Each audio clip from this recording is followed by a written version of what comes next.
Ma'am 2 महीने पहले जो था मुझे एकदम बुखार आने लगा था और बुखार भी ऐसा था कि मतलब उतर ही नहीं रहा था। उल्टियाँ होने लगी थी, वॉमिटिंग बहुत ज़्यादा थी, पेन रहता था, बैक भी बहुत ज़्यादा दर्द करती थी। तो तब मैंने किसी डॉक्टर को दिखाया तो उन्होंने बताया कि आपको जो है किडनी की प्रॉब्लम है। उन्होंने इलाज के दौरान उन्होंने सजेस्ट किया कि आप अपनी डाइट पर कंट्रोल कीजिए, आप लौकी और ये हरी सब्जियाँ, तोरई ये सब खाइए। ना आपको बीपी है ना आपको शुगर है। ज्यादातर पेशेंट में देखा जाता है 80 से 90% लोगों में कि जिनको बीपी और शुगर नहीं है, ठीक है, फिर भी वो क्रेटिनाइन उनका बढ़ रहा है, किडनी से सफर कर रहे हैं। मैंने उस पर काम किया लेकिन अब मैं बेटर हूँ थोड़ा।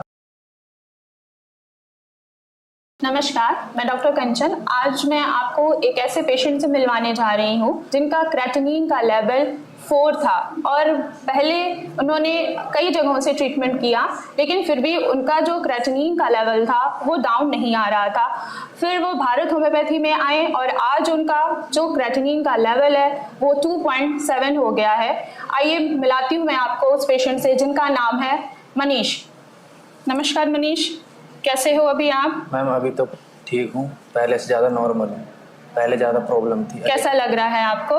मैम पहले जहाँ पर मैं इलाज ले रहा था लेकिन अब बेटर है। अगर भारत होम्योपैथी से इलाज कराने के बाद यहाँ पर अच्छा फील कर रहा हूँ। अच्छा फील कर रहे हो। आपको कब पता चला कि आपकी किडनी खराब हो रही है? मैम 2 महीने पहले जो था मुझे एकदम बुखार आने लगा था और बुखार भी ऐसा था कि मतलब उतर ही नहीं रहा था। उल्टियाँ होने लगी थी, वॉमिटिंग बहुत ज़्यादा थी, पेन रहता था, बैक भी बहुत ज़्यादा दर्द करती थी। तो तब मैंने किसी डॉक्टर को दिखाया तो उन्होंने बताया कि आपको जो है किडनी की प्रॉब्लम है। किडनी की प्रॉब्लम है। फिर उन्होंने, डॉक्टर ने और आपको क्या बोला? अगर उन्होंने बोला कि आपको किडनी की प्रॉब्लम है तो उन्होंने और क्या क्या चीज़ें आपको सजेस्ट की? क्या बोला कराने के लिए? इलाज के दौरान उन्होंने सजेस्ट किया कि आप अपनी डाइट पर कंट्रोल कीजिए, आप लौकी और ये हरी सब्जियाँ, तोरई ये सब खाइए, अब जो मसाले होते हैं उनको कोशिश करिए कि आप अवॉइड ही करें जी। तो मैंने उस पर काम किया लेकिन अब मैं बेटर हूँ थोड़ा। अभी आपका जो लेवल है, पहले जो आपका लेवल था वो 4 था, अभी जो आपका लेवल है वो 2.7 हो गया है, ठीक है। अब इसके पीछे रीजन ये था कि अगर मैं आपका केस देखूं तो उसमें ये था कि आपको ना ही शुगर था ना ही आपको बीपी था, ठीक है।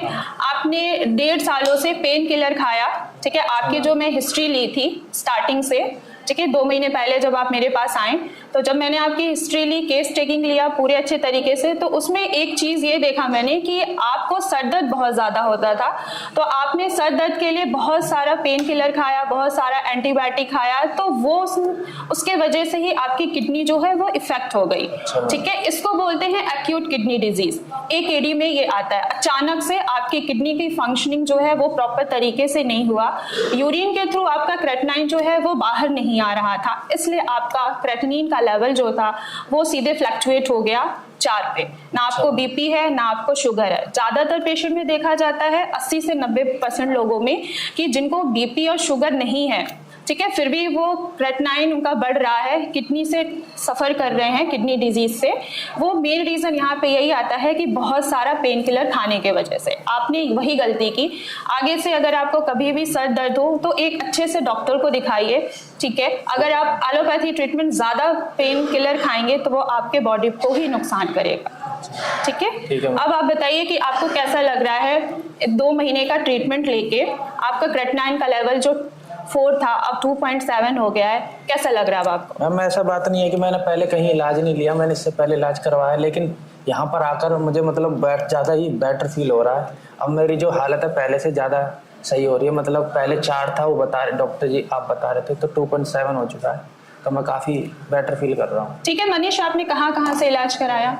मैम किसी ने सजेस्ट किया था कि आप जो है कि कोई डॉक्टर थे, वो किडनी स्पेशलिस्ट थे, उन्होंने MD की हुई थी, तो मैं उनके पास गया, नाम मैं डिस्क्लोज नहीं कर सकता। तो उन्होंने मेरे को मैं 6 महीने तक ट्रीटमेंट किया, काफी दवाइयाँ लिखी, वो कह रहे आप हो जाएंगे, लेकिन मैं देख रहा था मतलब कोई फर्क नहीं पड़ रहा था, मेरी प्रॉब्लम जो है बढ़ती जा रही थी और ज्यादा। तो फिर किसी ने, मेरे भाई ने जो है यहाँ पर इलाज कराया था भारत होम्योपैथिक में, तो उन्होंने सजेस्ट किया कि आपको वहाँ जाना चाहिए। तो फिर मैं यहाँ पर आया, तो मैंने डॉक्टर से सलाह ली। अब मैं मेरा इलाज यहाँ पर कंटिन्यू 2 महीने तक चल रहा है, अब मैं ज़्यादा बेटर फील कर रहा हूँ।